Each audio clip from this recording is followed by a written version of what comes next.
Hola niños, ¿cómo están? Espero que estén muy bien en sus casas, con sus familias, cuidándose. Hoy seguiremos estudiando el libro de los Hechos de los Apóstoles. Para niños, nuestro texto de hoy se encuentra en el libro de Hechos, en el capítulo 4, desde el versículo 21 al 37. Ve a buscar tu Biblia para que leamos todos juntos. Los jefes de la Junta Suprema les advirtieron que tenían que dejar de hablar de Jesús. Luego los soltaron porque no podían castigarlos, pues todo el mundo alababa a Dios por haber sanado milagrosamente a ese hombre, que tenía más de 40 años de edad. En cuanto Pedro y Juan fueron puestos en libertad, se reunieron con los otros apóstoles y les contaron lo que habían dicho los de la Junta Suprema. Luego de escucharlos, todos juntos oraron. Dios soberano, tú hiciste el cielo y la tierra y el mar y todo lo que hay en ellos. Tú, por medio del Espíritu Santo, le hablaste al rey David, nuestro antepasado. Por medio de David, que estaba a tu servicio, dijiste: ¿Por qué se rebelan contra Dios las naciones y los pueblos? ¿Por qué estudian la manera de luchar contra Dios y contra el Mesías que Él escogió? Inútiles son los planes de los reyes de este mundo. Es verdad que en esta ciudad se unieron Herodes Antipas, Poncio Pilato, el pueblo romano y el pueblo de Israel para matar a Jesús, a quien tú elegiste para que fuera nuestro rey. Pero ellos solo estaban haciendo lo que tú desde el principio habías decidido hacer. Ahora, Dios nuestro, mira cómo nos han amenazado. Ayúdanos a no tener miedo de hablar de ti ante nadie. Ayúdanos a sanar enfermos y a hacer milagros y señales maravillosas. Así harás que la gente vea el poder de tu siervo Jesús, a quien elegiste. Cuando terminaron de orar, tembló el lugar donde estaban reunidos y todos ellos quedaron llenos del Espíritu Santo. A partir de ese momento, todos hablaban sin temor acerca de Jesús. Todos los seguidores de Jesús tenían una misma manera de pensar y de sentir. Todo lo que tenían lo compartían entre ellos y nadie se sentía dueño de nada. Llenos de gran poder, los apóstoles enseñaban que Jesús había resucitado. Dios los bendecía mucho y no les hacía falta nada, porque los que tenían alguna casa o terreno lo vendían y entregaban el dinero a los apóstoles. Entonces ellos lo repartían y le daban a cada uno lo que necesitaba. Esto también lo hizo un hombre de la tribu de Leví, que había nacido en la isla de Chipre. Se llamaba José, pero los apóstoles le decían Bernabé, que significa el que consuela a otros. Bernabé vendió un terreno suyo y todo el dinero de la venta se lo entregó a los apóstoles. Bien, ese fue nuestro texto de hoy. No te preocupes si no comprendiste todos los versículos, porque ahora los vamos a explicar en 3 puntos. El primero es oración. El segundo, respuesta. Y el tercero se llama unidad. Pero antes recordemos que Pedro había sanado a un hombre que no podía caminar hace más de 40 años. A causa del milagro se acercaron muchas personas, así que Pedro aprovechó de predicarles y les dijo que ese hombre había sido sanado en el nombre de Jesús. Por estas palabras, Pedro y Juan son arrestados y la Junta Suprema los amenaza y les dicen que no vuelvan a hablar de Jesús nunca más. Pedro dice que él obedecerá a Dios y no a los hombres, y luego de amenazarlos nuevamente, son puestos en libertad. Así que ahora llegamos a nuestro primer punto, que se llama oración.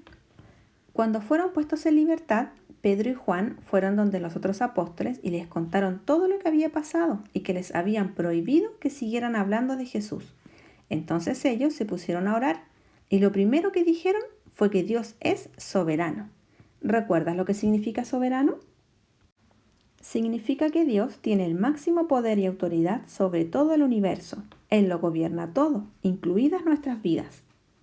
Los apóstoles sabían eso, que aquel que creó el mundo es más poderoso que todo y que nadie puede frustrar sus planes. Esa verdad les daba esperanza y valor en medio de ese momento difícil. Confiaban en Dios, pues sabían que Él tiene el control de todas las cosas. Mientras siguen orando, le piden 2 cosas a Dios. ¿Qué crees que pidieron? ¿Sabiduría? ¿Protección del Señor? No.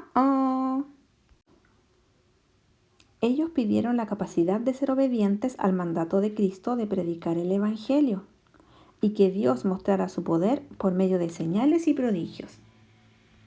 Las únicas dos peticiones de esta oración tienen que ver con evangelizar, es decir, hablar acerca de Jesús. Ellos querían cumplir con lo que Jesús les había pedido.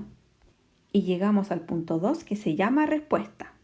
Cuando los discípulos terminaron de orar, ¿sabes lo que pasó? Hubo un gran temblor.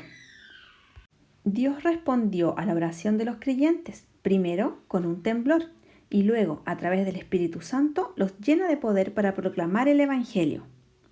¿Recuerdas cuando los apóstoles estaban todos juntos y de repente vino un viento y lenguas como de fuego se posaron sobre sus cabezas y ellos comenzaron a hablar en diferentes idiomas? Bueno, esto que pasó es similar, solo que en vez de un viento hubo un temblor. En vez de lenguas de fuego, hubo un fuego en su interior que les dio valor. Y en vez de la habilidad de hablar otros idiomas, ellos hablaron con valentía la palabra de Dios. Como les había dicho Pedro a la Junta Suprema, ellos obedecieron a Dios y siguieron hablando de Jesús a todas las personas con mucha valentía y confianza en que Dios estaba con ellos. Y llegamos al punto número 3, que se llama unidad. El texto dice que los creyentes eran de un solo sentir y pensar. Era una unidad espiritual y en esta unidad compartían sus posesiones. Sin embargo, entre los versículos hay un texto sobre la evangelización, porque por encima de todo era una comunidad que testificaba y por ello experimentaba mucha gracia del Señor. Hay muchas cosas que podemos aprender de los apóstoles y creyentes de este texto. Que en momentos de dificultad debemos confiar en nuestro Dios soberano. Una buena forma de enfrentar un momento difícil es acudir a los versículos que sabemos de memoria, tal como hizo Pedro cuando oró. Te animo a que cuando estés contento te aprendas un verso, así cuando estés triste o enojado lo recuerdes y el Espíritu Santo traerá paz a tu corazón.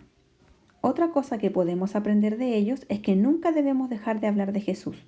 A nosotros nadie nos ha prohibido hablar de Jesús, sin embargo no nos atrevemos a hacerlo, a veces por miedo o por vergüenza, pero esto no debe ser. Pidamos a Dios que nos dé valor para predicar su evangelio, para compartir con otros que Jesús murió por nosotros y que solo en Él hay salvación y vida eterna. Y para hoy te dejo esta plantilla para que respondas en tu casa. Puedes copiarla en tu cuaderno o pedirle a tus papás que la impriman desde el grupo de WhatsApp de tu iglesia.